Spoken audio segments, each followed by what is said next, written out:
niba ari ibyo nta Rwanda. Mpagaze mu rutoki mbura itoto, ngeze ku ruhimbi mbura ibyansi mpindura isura, ndakara ubwo nsa nk'ubuze ubwenge, nti niba ari ibyo nta Rwanda. Ese nk'ubu nkuzene ko mbona ntako sindagira ubwanwa, none ubwambure bwa ba mama na ba mama wacu nabuciye iryera. Niba ari ibyo nta Rwanda, u Rwanda nzi rugira umuco, rukagira kirazira, rukagira abakobwa. Kwambara imbonere se wo ni umuco? Kwambara ubushwange aho si ubushwi bukuzwa bugakwirakwizwa? Nyamukobwa ubu niba nta ndero, niba nta ngero, kinyabupfura yarapfuritse, aratuka bose aratokoza, arasisibiranya aribasira abamubyaye bamureze. Niba ari ibyo nta Rwanda, nta Rwanda nzi ruzibye intore. Niba ari ibyo nta Rwanda, u Rwanda nari nzi umwari yari umwana, abaho udusamba agasasa nta gusesa, agasangiza abasaza ako gasururu gaseye neza, agafata ikibindi ingata akabanga, ku iriba si ukubanguka akanyaruka. None ubu biri he? None ninde gitera utumye ikidutera gutarama gitanyuka kigata ibiheko? Niba ari ibyo nta Rwanda, hambere mbere y'ibi umukobwa bikwiye yarakuburaga ntawamubwirizaga, none ubu aratukana ntawe umukora. Nugize ngaramucyaha bamubatiza ibizina, bati n'uwa mbere y'imbehe ntazimbabura n'inzanga nzima. Niba ari ibi nta Rwanda, yenda sindabyarengewe byumvikane, gusa mubishinja gapote yo yatumye tutabyara. Kigali we tu, niba ari ibyo nta Rwanda. Gihanga umuhanga ko yasize igihango, two twagihangaye bikomeye, yaza agasanga ibyo yasize dusenga byarimukiye mu gusirimba, gusakuza biheruka burya aho yabikirwa n'iki? Na oderi ya Oseya cyangwa nayo batwikira ikoma bagashyira ku karubanda ubwambure bw'umwami. Babikora nta dini batunga? Ese Gitera wabiteruye si imperuka ari umwamikazi? Oya ndibeshye, kereka niba ari aho babuze. Hambere yazanye icyabuze, rusake imubera ingabo, ababyeyi bavuza impundu, abasaza barasogongera, bose barashima. None ubu yazuye akabuze, nako yazanye akatarigeze, ngo ikoma rirabikora. Umukobwa koko ni ishyano koko. Ubu se birakwiye ko ata umuco nako ata umutwe, kuko umuco si impamya ko yawigeze.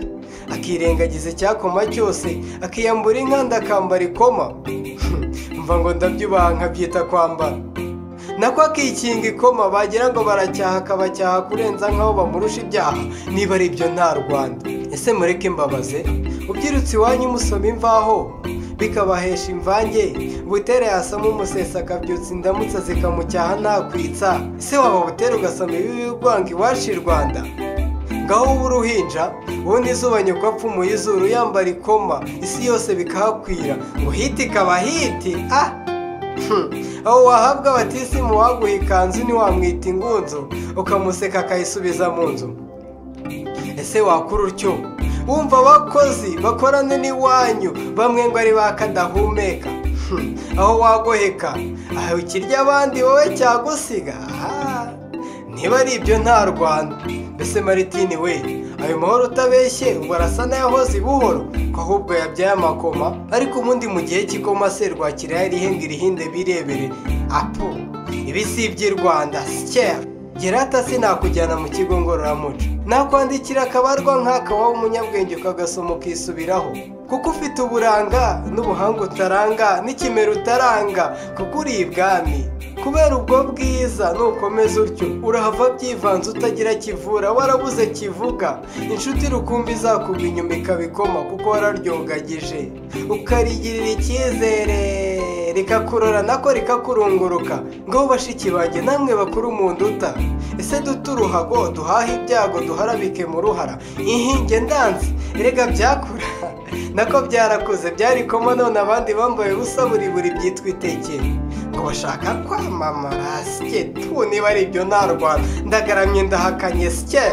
Bene umuco mubihindure, bene umuco muhindure icenga, umusase bugari twasaze kwinshi. Nta Rwanda rwambara ibyo ntazi, abo bireba mwese ndabizi ntimunzi, gusa iyo wayobye uko uyobora ntumumenya. Utese nzapfa, niba udahinduye ibyo uzapfa unibagirane upfe nk'utagira gakondo, we wanga umuco gakondo. Sike.